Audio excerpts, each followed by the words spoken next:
be alone. Breathing in. Assalamualaikum warahmatullahi wabarakatuh. Saya Ayuni Siaska, NIM 230510801887. Baiklah, di sini saya akan menjelaskan tentang tren ekonomi terkini, inovasi dan transformasi. Kesatu, ekonomi berbasis platform, model bisnis yang menghubungkan konsumen langsung dengan penyediaan layanan. Yang kedua, digitalisasi, mengadopsi teknologi digital untuk meningkatkan efisiensi, produktivitas, dan layanan pelanggan. Yang ketiga, startup dan inovasi, ekosistem startup yang terus berkembang mendorong inovasi di berbagai sektor ekonomi. Baiklah, kita lanjut ke pembahasan yang kedua, dinamika pasar kerja. Dinamika pasar kerja merujuk pada faktor-faktor seperti kemajuan teknologi, demografi, dan ekonomi yang memengaruhi penawaran dan permintaan tenaga kerja. Sangat penting bagi baik pemberi kerja maupun pencari kerja.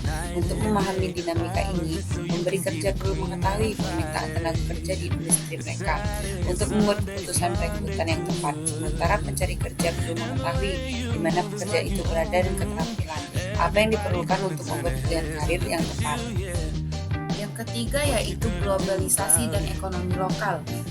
Globalisasi merujuk pada proses integrasi dan interaksi antara negara-negara di seluruh dunia yang semakin tumbuh melalui perdagangan, investasi, teknologi, dan budaya. Ekonomi lokal mencakup kegiatan ekonomi yang terjadi di lingkup daerah tertentu yang berfokus pada pemenuhan kebutuhan lokal dan usaha kecil atau menengah. Globalisasi dapat memberikan peluang bagi ekonomi lokal melalui akses pasar yang lebih luas dan investasi asing. Integrasi ini membutuhkan strategi yang menyeimbangkan manfaat global dengan pengembangan potensi lokal. Yang keempat, ekonomi dan kesejahteraan sosial. Pertumbuhan ekonomi dengan kebijakan yang tepat dapat mempengaruhi kualitas hidup masyarakat dan distribusi kesejahteraan, di antaranya meningkatkan pendapatan, menciptakan lapangan kerja, memperbaiki layanan akses sosial, membangun ekonomi yang inklusif. Kebijakan seperti perlindungan sosial, investasi dalam pendidikan dan kesehatan, serta upaya untuk mengurangi kemiskinan adalah kunci untuk memastikan bahwa pertumbuhan ekonomi membawa dampak positif bagi kesejahteraan sosial secara menyeluruh. Adapun peran kebijakan publik menetapkan regulasi dan pengawasan untuk menjaga persaingan dalam perdagangan. Yang kedua, meningkatkan fasilitas publik seperti transportasi, energi, dan teknologi yang mendukung. Dan yang ketiga, menyediakan program pendidikan dan pelatihan untuk meningkatkan keterampilan kerja. Yang keempat, menggunakan kebijakan fiskal dan moneter untuk merangsang pertumbuhan ekonomi. Yang terakhir, mengimplementasikan program perlindungan sosial untuk mengurangi kemiskinan.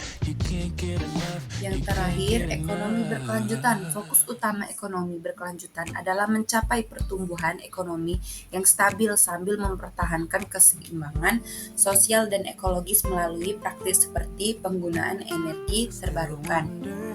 Ekonomi berkelanjutan adalah pendekatan ekonomi yang bertujuan untuk memenuhi kebutuhan generasi saat ini tanpa mengorbankan kemampuan generasi mendatang untuk memenuhi kebutuhan mereka sendiri.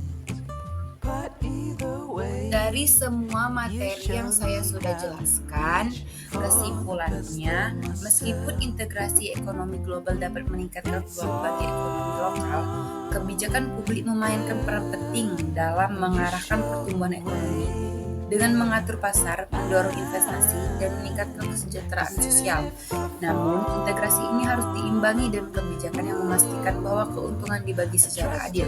Pendekatan ekonomi berkelanjutan penting untuk mencapai pertumbuhan yang stabil dan berkelanjutan yang mengimbangi pemanfaatan sumber daya, perlindungan lingkungan, dan peningkatan kualitas hidup masyarakat. Baiklah, itu saja penjelasan dari saya. Saya akhiri. Wassalamualaikum warahmatullahi wabarakatuh.